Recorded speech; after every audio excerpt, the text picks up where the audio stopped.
objet original. Objet est un celui-ci, objet, celui-ci. C'est un objet en JavaScript. C'est un objet qui contient une propriété A, c'est ce que j'ai dit. Et valeur, et de sa valeur, la propriété A comme valeur 1. B,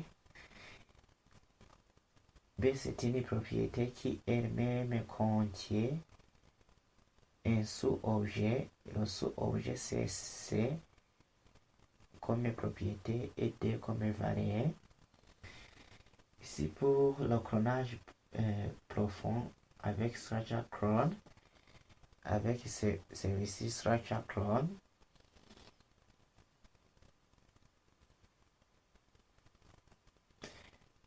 cette fonction crée une copie complète et indépendante de l'objet. On appelle ça un clonage profond. En anglais, c'est deep clone. Toutes les valeurs primitives A.1, donc ces valeurs, celui-ci, ce sont des valeurs primitives, sont copiées et tous les sous-objets B, donc celui-ci, c'est un sous-objet, celui-ci, sont aussi dupliqués, donc sont dupliqués par simple copie de référence,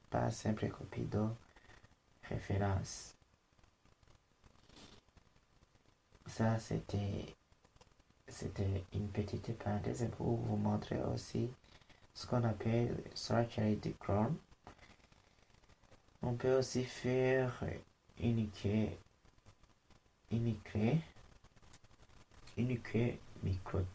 microtask. Je vais mettre que microtask.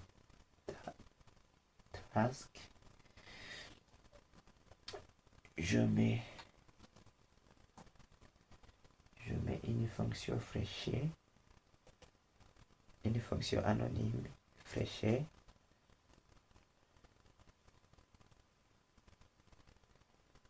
Qui m'affiche console.log. Donc je mets comme message microtask execute.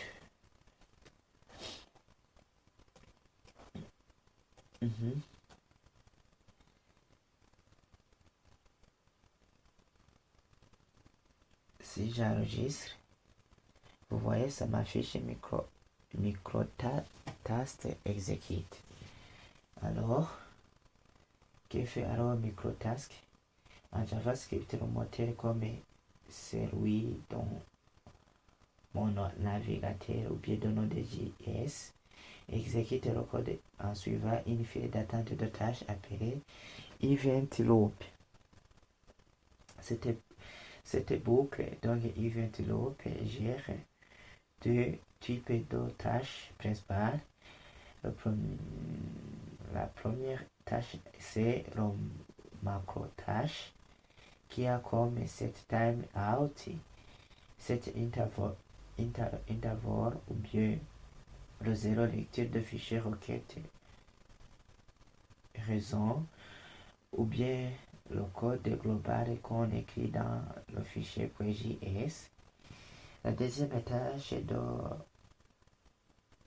de cette boucle, c'est micro-tâche, plus petite et exécutée immédiatement après la tâche en cours, mais avant les time, set time, etc. Donc, qu'est-ce que fait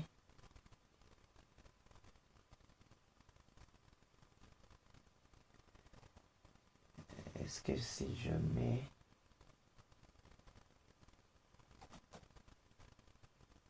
est-ce que si je mets promise then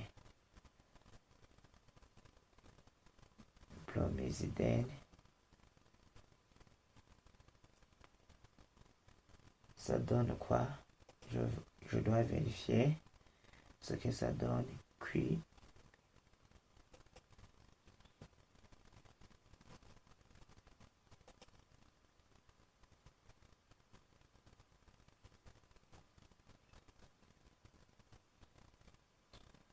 donc il y a une erreur avec la ligne 5.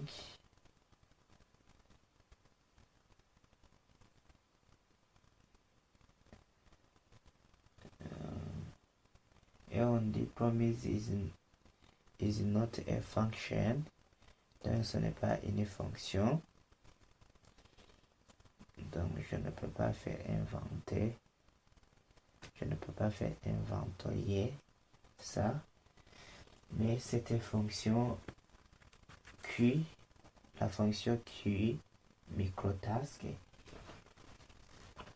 en JavaScript fait exécuter une petite tâche qu'on appelle callback dès que le code courant est fini avant que le moteur ne passe à la prochaine macro-tâche. On demande à JavaScript dès que tu termines le code principal, exécuter cette fonction juste après, avant le set timeout et ou les autres.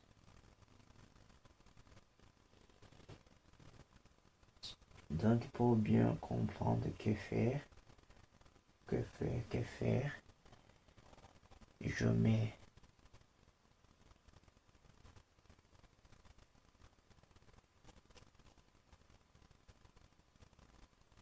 je remplace ça avec console .log.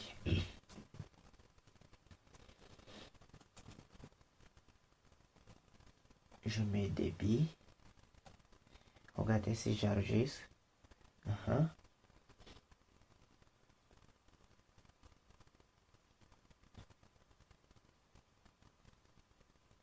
Ici, si je mets le set time,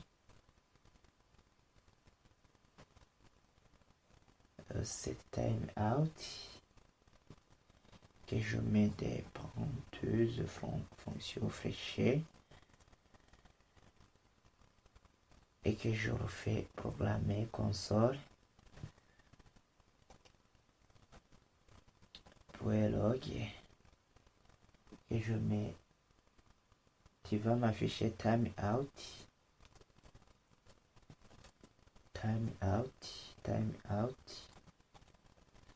Après, en dehors de 0 millisecondes, ça m'affiche quoi? Vous voyez, ça m'affiche directement timeout. Après 0, donc je dis 0 secondes, bien 0 millisecondes. Et puis, à la fin, tu fais console .log, tu m'affiches fin, tu as terminé.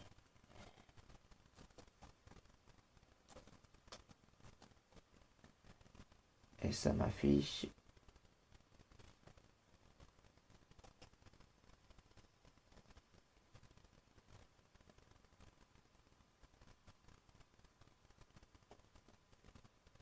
donc ici ça m'a affiché débit fin micro execute timeout. Pourquoi console log et débit ici et console fin? Il s'exécute immédiatement code principal, c'est le code principal. Donc ici ça m'a affiché débit et fin, c'est le code principal. Regardez si j'enregistre, toujours ça donne débit fin, alors que fin ici se trouve à la 4e ligne. Que microtask s'exécute juste après le code principal. Donc, c'est ce que je disais, s'exécute après le code principal. Cette terme out attend la prochaine macro tâche. Donc, le set time d'ici, celui-ci, a attendu que on a exécuté les macro tâches.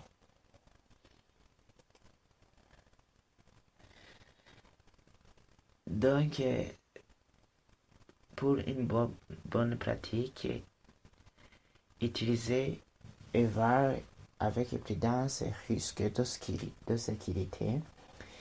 Préférez number ou pass int selon le contexte que la conversion. Comprendre que certaines fonctions, par exemple ces termes, sont fournies par l'environnement d'exécution comme un navigateur ou bien le Node.js à la ligne de tout ce qui précède, qui sait maintenant manipuler les fonctions globales en JavaScript. Parsing, conversion, encodage, times et prise en compte, ces outils sont essentiels pour écrire des codes flexibles et performants.